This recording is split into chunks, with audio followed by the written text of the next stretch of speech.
홍익대 교과 전형입니다. 2022학년도 기준 합격자 평균 내신 등급 2.89, 국민대 입니다. 70% 컷이 4.29까지 내려가는 것을 볼 수 있습니다. 내가 인서울을 갈 수 있는 내신이 아닌데 때 합격 확률이 있다면 지원을 피할 필요가 있을까요?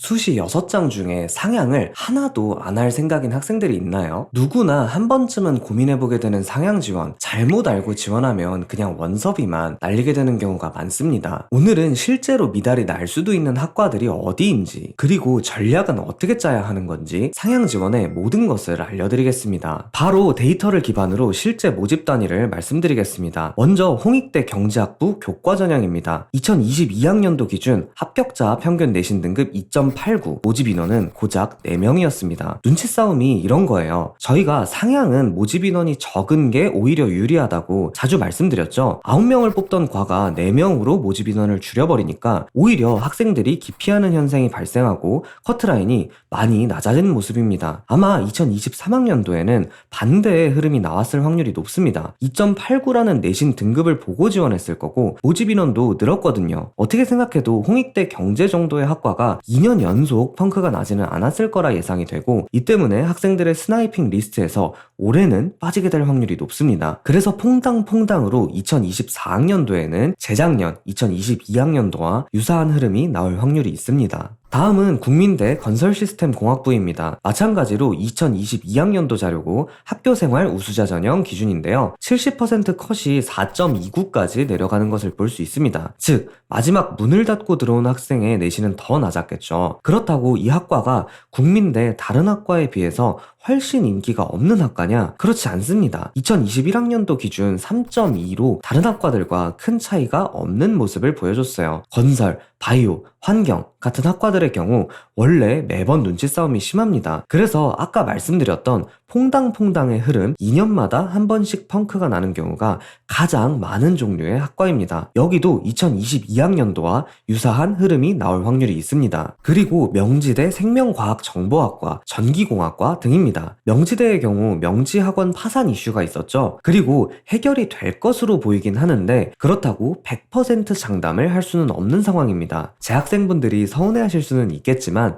신입생들의 선호도가 높지는 않은 것이 사실이에요. 그래서 오히려 상향 지원, 스나이핑을 할 학생들에게는 엄청나게 매력적인 선택지가 될 수 있습니다. 내가 인서울을 갈 수 있는 내신이 아닌데 명지대 합격 확률이 있다면 지원을 피할 필요가 있을까요? 결국은 회생이 될 확률이 훨씬 더 높습니다. 이슈가 많기 때문에 등락폭이 크고 실제로 전기공학과, 생명과학 정보학과 등이 교과 전형인데도 3점대 후반의 내신 등급을 기록했습니다. 명지대의 경우 변수가 많기 때문에 한 개에서 두 개의 과만 볼 것이 아니라 여러 개의 과의 상황을 마지막까지 종합적으로 살펴보고 결정할 필요가 있습니다. 자, 이제 펑크가 날 수도 있는 학교의 후보군 정리는 모두 끝났습니다. 그런데 사실 영상은 지금부터 시작이에요. 왜냐, 제가 이 영상을 공개로 올린 이상 여러분들은 이제 이 학교들에 지원하시면 안 되거든요. 오늘 제가 말씀드린 내용의 공통점이 뭐라고 생각하시나요? 다음 내용으로 넘어가기 전에 스스로 고민해보세요. 바로 남들이 주목하지 않는 정보를 기반으로 남들의 생각과는 반대로 들어갔다는 겁니다. 2023학년도, 작년이 아닌 재작년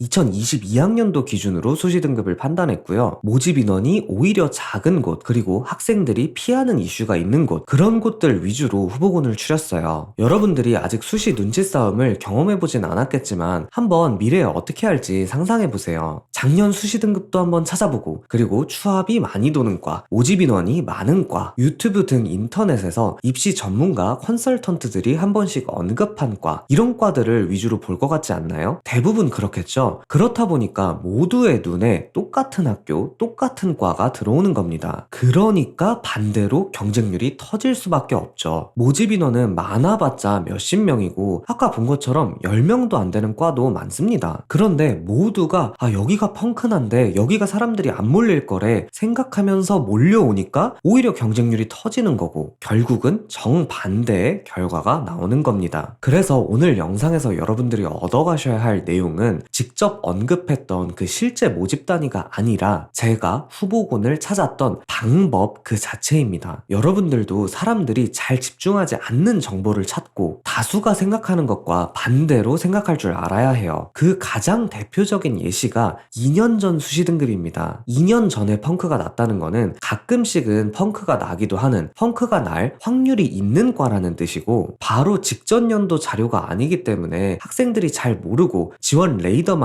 올려놓지 않는 경우가 매우 많습니다. 입결 변동 폭은 큰데 올해는 학생들이 지원하지 않을 확률이 높다는 거죠. 그리고 또 모두가 추합이 많이 도는 과가 유리할 거라고 생각하시죠? 그런데 여러분이 보고 계시는 그 합격자 내신 등급은 추합된 인원까지 모두 고려해서 산출한 거라는 걸 꼭 기억하고 계셔야 합니다. 합격자 내신 등급도 이 정도고 추합도 많이 돈다는데 괜찮지 않나? 큰일 납니다. 추합이 많이 되니까 원래 있었던 합격자 내신 등급에서 더 내려와서 더 많이 합격한다는 의미가 아니고, 원래 더 높았어야 할 수시 등급이 추합이 많이 도니까 그 정도로 공시가 된 겁니다. 오히려 학생들이 추합이 많이 도는 과를 더 선호하니까 사람들이 더 몰릴 수 있고, 그렇게 되면 최종 결과는 완전히 뒤집혀서 결과가 나올 수도 있다는 거 꼭 기억해 주셔야 합니다. 오늘 내용 요약하겠습니다. 내 눈에 매력적인 모집 단위는 남들 눈에도 매력적이다. 그러면 결국 경쟁률이 몰리고 결과가 뒤집히는 경우가 매우 많다. 남들이 모르는 정보를 위주로 찾아보고 그걸 스스로 판단해보자. 도움이 되었길 바랍니다. 감사합니다. 입시크릿이었습니다.